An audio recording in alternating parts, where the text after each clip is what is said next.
Okey, mari kita mulakan. Cuba pejam mata sekejap dan bayangkan anda berada di Mekah pada fasa terawal penyebaran Islam. Waktu yang sangat mencabar. Nabi Muhammad SAW ketika itu berhadapan dengan penolakan yang luar biasa keras daripada kaum musyrikin. Baginda berasa sangat-sangat sedih. Jadi, dalam suasana duka yang mendalam inilah turunnya surah Asy-Syu'ara. Ia sebenarnya bukan sekadar satu surah biasa, tahu tak? Berdasarkan tafsir Ibnu Kathir, ia berfungsi sebagai pujukan ilahi, satu bentuk ketenangan rohani yang diturunkan khusus untuk merawat dan menguatkan hati baginda. Surah Makkiyah ini seolah-olah membuka satu lipatan sejarah yang sangat epik, membentangkan kisah 7 orang rasul bersama kaum mereka. Ia memang satu bukti sejarah yang mutlak tentang apa yang terjadi bila manusia berani mendustakan kebenaran. Jadi, jom kita selami persoalan ni sama-sama. Apabila kebenaran didustakan secara terang-terangan, apakah harga yang perlu dibayar oleh sejarah? Ini bukan sekadar soalan retorik ya. Ini adalah tema utama benang merah yang mengikat ketujuh-tujuh kisah sejarah epik yang kita nak terokai ini. Cuba fikirkan, apakah harga yang terpaksa ditanggung oleh tamadun-tamadun hebat apabila mereka memilih kesombongan berbanding kebenaran? Menerusi penerokaan kita kali ini, kita akan saksikan sendiri bagaimana sejarah menjawab persoalan tersebut dengan sangat keras dan tegas. Bahagian pertama, kita mulakan dengan pujukan ilahi dan mukjizat luar biasa Nabi Musa. Di sinilah kita melihat pertembungan ketara antara misi suci yang dipandu wahyu melawan kesombongan mutlak seorang penguasa, iaitu Fir'aun. Kisah ini bermula dengan pertembungan yang sangat-sangat tegang. Fir'aun dengan angkuhnya mengungkit macam mana dia yang membesarkan Musa. Tapi Nabi Musa membalas dengan hujah yang cukup tajam. Semua budi itu langsung tak bermakna kalau Fir'aun bertindak kejam memperhambakan seluruh Bani Israel. Lepas tu, keadaan berubah dengan pantas. Perdebatan hangat ni terus bertukar menjadi medan pembuktian. Bila Nabi Musa tunjukkan mujizat baginda, ahli-ahli sihir Fir'aun yang asalnya datang nak jatuhkan Musa, terus sujud beriman. Bayangkan, walaupun Fir'aun mengancam nak menjalib mereka, memotong tangan dan kaki secara bersilang, mereka tak berganjak walau sedikit pun. Rentetan peristiwa ni berterusan memuncak sehinggalah ke detik yang paling cemas. Bani Israel terperangkap, dikejar rapat oleh tentera Fir'aun, terus ke tebing laut. Bayangkan perasaan mereka masa tu. Di hadapan ada lautan yang luas, di belakang ada tentera yang sedang mara nak membunuh. Kaumnya dah mula panik, tetapi Nabi Musa dengan keimanan yang tak goyah langsung mengucapkan kata-kata ini. Sesungguhnya Tuhanku bersamaku, dia akan memberi petunjuk kepadaku. Dan kita tahu apa yang berlaku seterusnya kan? Lautan yang luas tu terbelah hanya dengan satu pukulan tongkat. Bani Israel selamat menyeberang, manakala Fir'aun dan seluruh armada tenteranya ditenggelamkan ke dalam sejarah yang paling gelap. Bahagian kedua, pertembungan logik dan darjat. Apa yang sangat menarik di sini ialah bagaimana para nabi, khususnya Nabi Ibrahim dan Nabi Nuh, berani mencabar asas utama atau akar umbi yang membentuk masyarakat mereka pada waktu itu. Kita beralih ke era yang berbeza. Tapi percayalah, cabarannya lebih kurang sama saja.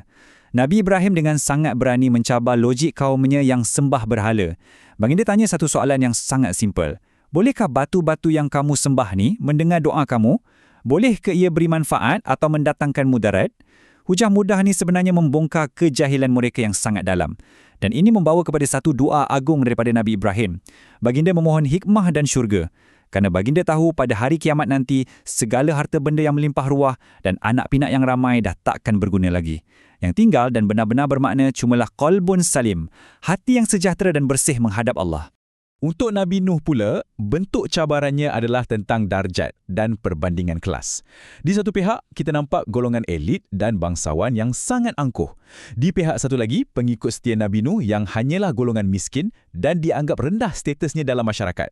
Golongan elit ni letak syarat yang cukup sombong. Mereka cakap, halau dulu orang-orang miskin ni semua, barulah kami golongan kelas atasan ni nak beriman. Memang tak masuk akal kan? Sudah tentu Nabi Nuh bertegas, baginda menolak bulat-bulat permintaan tu, demi memihak kepada kebenaran dan keadilan. Ketegasan prinsip inilah yang akhirnya membawa kepada pembersihan total melalui kejadian banjir besar, di mana hanya mereka yang benar-benar setia di dalam bahtera diselamatkan. Bahagian ketiga, azab atas kemegahan bangsa. Di sini, ketegangan mula memuncak kembali bila kita melihat keangkuhan luar biasa pembina-pembina tamadun purba yang rasa kemegahan seni bina mereka buatkan mereka kebal daripada apa saja ancaman. Kisah tamadun Ad ni sebenarnya membawa kita melihat sisi gelap pencapaian manusia. Kesombongan mereka diterjemahkan melalui pembinaan monumen dan arkitektur yang sangat gah. Mereka rasa kekuasaan fizikal ni buatkan mereka tak boleh disentuh. Berdasarkan tafsir Ibnu Kathir, Nabi Hud menegur kaumnya secara berterusan sebab mereka membina bangunan-bangunan pencakar langit di setiap tempat tinggi semata-mata untuk menunjuk-nunjuk. Langsung tak ada keperluan pun. Mereka belagak seolah-olah mereka akan hidup abadi di dunia tu sambil bertindak zalim menyiksa orang lain. Tapi cuba teka apa jadi? Segala monumen keangkuhan tu tak bermakna apa-apa bila berhadapan dengan kehendak ilahi. Mereka dibinasakan dengan begitu mudah, disapu bersih sepenuhnya hanya melalui tiupan angin yang sangat-sangat kencang. Mari kita teruskan dan lihat bagaimana ia semakin memuncak. Sejarah kesombongan ini berulang lagi, kali ini dengan kaum Thamud dan Nabi Soleh. Semuanya bermula dengan kemewahan yang sangat melalaikan. Mereka hidup terlampau selesa sampaikan boleh memahat gunung ganang tu menjadi rumah batu yang megah. Kemudian Nabi Soleh membawakan satu bukti nyata, mujizat seekor unta betina atau naqah. Syaratnya cuma satu, mereka kena berkongsi air minuman dengan unta tersebut. Tapi pengkhianatan berlaku, dengan penuh rasa angkuh mereka pergi bunuh unta tu. Dan perhatikan rentak yang terakhir ni, azab yang datang tanpa berlengah. Tepat pada hari ketiga selepas pengkhianatan berdarah tu, mereka dihapuskan sekelip mata oleh gempa bumi dan bunyi tempikan dari langit yang sangat dahsyat. Bahagian keempat, bencana maksiat dan penipuan. Kini kita ubah fokus kepada keadilan kosmik yang menimpa masyarakat yang hancur dari dalam, didorong oleh perbuatan maksiat yang melampau dan penipuan yang bersistematik. Nabi Lut terpaksa berdiri sendirian dengan keberanian yang luar biasa menentang perbuatan luar tabi'i kaumnya. Bayangkan, mereka mendatangi lelaki dan meninggalkan isteri-isteri yang merupakan fitrah manusia. Dan bila ditegur, apa reaksi mereka? Mereka dengan sangat biadab mengancam untuk menghalau Nabi Lut keluar dari negerinya sendiri.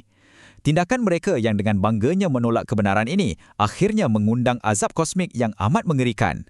Allah menyelamatkan keluarga Lut, melainkan isterinya yang memilih untuk menderhaka, lalu membinasakan keseluruhan bandar tersebut. Bagaimana? Dengan hujan batu belerang yang mendidih panas. Semuanya musnah. Seterusnya, kita beralih pula kepada Ashab Al-Aikah atau penduduk hutan. Kejahatan mereka ni sedikit berbeza, ia lebih tertumpu kepada jenayah kolar putih purba, iaitu penipuan ekonomi yang sangat bersistematik. Walaupun Nabi Shu'aib dah tegur berulang kali, kaum ni tetap degil. Mereka ni sangat korup. Senaja mengurangkan sukatan, menipu timbangan perniagaan dan secara terang-terangan merampas hak orang lain demi mengaut keuntungan. Mungkin penipuan licik mereka nampak sempurna di mata manusia, tapi mereka langsung tak sedar tentang ironi hukuman dahsyat yang sedang menunggu mereka di atas kepala. Hukuman tu akhirnya tiba dalam bentuk Yaum Az-Zullah, iaitu Hari Naungan. Ibnu Kathir menghuraikan detik yang sangat menggerunkan ini dengan terperinci. Pada awalnya, kaum penipu ni diazab dengan cuaca panas yang teramat sangat. Tekak mereka kering gersang, kulit terasa macam terbakar. Tiba-tiba mereka nampak gumpalan awan hitam di langit. Mestilah mereka bersorak gembira kan? Mereka ingat itu adalah awan yang bawa bayang teduhan dan hujan. Jadi mereka beramai-ramai berlari, berkumpul di bawah awan tu. Tapi, sekelip mata awan hitam tersebut mula menghujani mereka dengan percikan api yang membakar mereka hidup-hidup. Kesombongan peniaga-peniaga yang menipu hak orang lain di pasar akhirnya hangus rentung di bawah payung api. Bahagian kelima, pemisah kebenaran dan pendustaan. Di sinilah kesemua penerokaan sejarah kita ini dikembalikan semula kepada titik awalnya, iaitu kepada Nabi Muhammad SAW dan tuduhan-tuduhan yang dilemparkan terhadap Al-Quran. Apabila kita mengimbau kembali ke tujuh tamadun yang hancur ni, tujuannya dah cukup jelas. Ia bertindak sebagai pelindung dan perisai terhadap tuduhan palsu musyrikin Mekah yang melabel Nabi Muhammad SAW sebagai tukang sihir.